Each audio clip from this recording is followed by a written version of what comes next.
कोई रास्ता चलते मुलाकात होती नहीं है, बाकायदा कार्यक्रम होता है, वहां से सिस्टम होता है। जो लोग इस बात के लिए कमेंट में हैं, जो लोग इस बात के लिए हमसे असंतुष्ट हैं, उन सब भाइयों से मेरा अनुरोध है कि मुख्यमंत्री जी जब चाहेंगे तब उनसे एमएलसी, विधायक, सांसद मिल पाते हैं। और मैं तो शिव कुमार शुक्ला आप सबका सहयोगी साथी हूँ। जब उनकी कृपा होगी, जब वो चाहेंगे, जब वो बुलाए थे तो हम गए थे, अपने पदनाम से गए थे, किसी चोरी में मिलने नहीं गए थे। बाकायदा उन्होंने अपने ट्विटर हैंडल से लिखा कि शिव कुमार शुक्ला प्रदेश अध्यक्ष, सुनील कुमार सिंह महामंत्री हमसे मिले और ऐसी ऐसी बात हुई। मैं फिर जब जाऊंगा तो उत्तर प्रदेश प्राथमिक शिक्षा मित्र संघ के प्रदेश अध्यक्ष के रूप में जाऊंगा। ऐसे मिलना हो फोटो खिंचवाने के लिए तो मैं किसी के साथ गाड़ी में बैठ के जा सकता हूं। तमाम ऐसे माननीय जनप्रतिनिधि हैं कि मैं जाऊंगा और वहां माननीय मुख्यमंत्री जी को प्रणाम करूंगा और बैठा रहूंगा, चलाऊंगा। लेकिन ये मुझे करना, जब भी जाऊंगा तो अपने साथियों की समस्या के निदान और उनकी समस्या के समाधान के लिए जाऊंगा। जैसे ही समय मिलेगा मुलाकात करूंगा और आपसे संवाद करूंगा। शुक्ला जी, एक सवाल मेरा और है कि शुक्ला जी 8 साल में आप कुछ नहीं कर पाए, आपने धरना समाप्त कर दिया। कुछ लोग लिख रहे हैं कि इस्तीफा दे दो, तो आप ऐसे लोगों से संपर्क करके इस्तीफा देके इन्हें जिम्मेदारी क्यों नहीं दे देते हो? इन्हें जिम्मेदारी सौंपो, इनसे सवाल करो कि आखिर हो सकता है इनके पास कोई रास्ता हो, जैसे रंजीत जी के पास रास्ता था, फिर उन्होंने रास्ता कुछ नहीं बताया।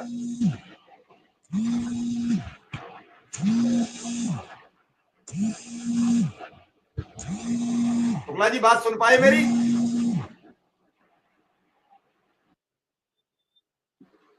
जो साथी ये कह रहे हैं कि 8 साल में कुछ नहीं हुआ, ये उनकी भूल है।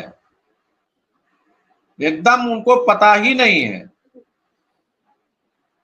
अगर उनको पता होता तो वो ना बोलते। 5 साल 17 से 22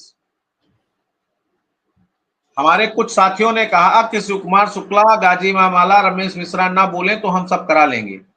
हम नहीं बोले। जब 22 करीब आया तो मुझे लगा कि अब कुछ नहीं होना है, तो एक संयुक्त रैली हुई थी, आप साक्षी हैं, जिसमें आदरणीय दिनेश चंद्र शर्मा प्राथमिक शिक्षक संघ और मेरा सहयोग से बड़ा विशाल कार्यक्रम हुआ और उस कार्यक्रम में आगाज किया गया। उसके बाद 22 से मैं निरंतर संघर्ष किया। 23 में जनवरी 12 से सरकार के वेट करने के बाद आंदोलन शुरू हुआ। 2 साल मैंने संघर्ष किया और उस 2 साल का परिणाम है कि आपके 2 आदेश हुए और शीघ्र ही लागू होंगे और मानदेय वृद्धि भी होने की स्थिति में खड़ा है और बहुत शीघ्रता के साथ उस पर हम लोग काम कर रहे हैं। चाहेंगे कि आपको शीघ्र से शीघ्र प्राप्त हो और उसी लिए हमारा संघर्ष है। तो जिनको ये कहना है वो केवल मन की बात हल्का करते हैं और उनके मन में जो आता है कह लेते हैं, ये उनकी अपनी बात है। हमारी बात 2 साल की है और 2 साल में हमने आपको रिजल्ट देना शुरू कर दिया और रिजल्ट में आगे अच्छा दूं, इसी परफॉर्मेंस में हम लोग काम कर रहे हैं। इसलिए उनको ये मानना चाहिए कि पीछे की गलती पीछे के लोगों को आप दीजिए, आगे जो मैं कर रहा हूं उस पर आप मेरा सहयोग कीजिए। और सहयोग किया भी है आपने, चाहे हल्के मन से, चाहे भारी मन से, चाहे रूठे मन से, इस पूरे प्रदेश का शिक्षा मित्र ने सहयोग किया है, उसको मैं बधाई देता हूं, धन्यवाद देता हूं और अपेक्षा करता हूं कि जब भी जरूरत होगी आप आएंगे, खड़े होंगे, अपने आप की प्रामाणिकता सिद्ध करेंगे। लेकिन उससे पहले कि हम आपको आर्थिक रूप से सुदृढ़ बनाएं, हम सब मिलकर आर्थिक रूप से सुदृढ़ होकर के एक बेहतर सफल जीवन का करें। इसी खुशी सबके जीवन में खुशहाली हो, अनुदेशक हो, शिक्षा मित्र हो या संविदा के तमाम कर्मचारी हो, उनका कुछ न कुछ कल्याण हो।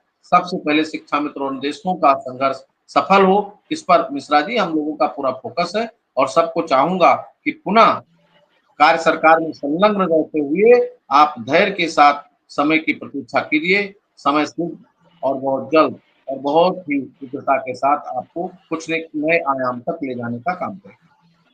शुक्ला जी, रमेश मिश्रा जी को लेकर भी कई उनके समर्थक हैं जो बार बार जानना चाहते हैं, कुछ लोग बाद में आए, क्या हालात हैं और क्या आप डॉक्टर से आपकी बातचीत चल रही है, क्योंकि हमने उस पर बातचीत नहीं कर पाई।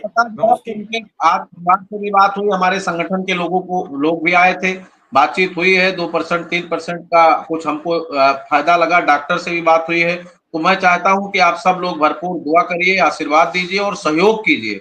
बगैर सहयोग के, बिना अर्थ के वहां कोई इलाज नहीं है। बड़ा इलाज है, बड़ा संघर्ष है और आपने सहयोग किया है, उसके लिए मैं पूरी तरह से कृतज्ञ हूँ, ऋणी हूँ कि आपने इतना मजबूती से सहयोग किया कि हम उनको इतने लंबे सफर तक जो है हॉस्पिटल में रख सके। आप थोड़ा सा सहयोग आपका और अपेक्षित है, सभी लोग सहयोग करें और दुआ करें तो निश्चित रूप से हम सफलता की तरफ बढ़ेंगे और मिश्रा जी हो सकता है स्वस्थ होकर हम सबके बीच में हैं।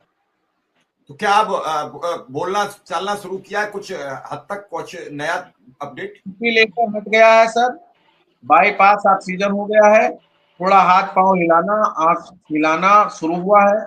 आज 1 महीने के बाद डॉक्टर बोले हैं सर में थोड़ा तेल मालिश करिए और घंटा आध घंटा उनके पास बैठने की इजाजत हुई है, तो ये बड़ी बात है। और कुछ एक्टिविटी उनकी ऐसी हुई है जिससे लगता है कि थोड़ा रिलीफ।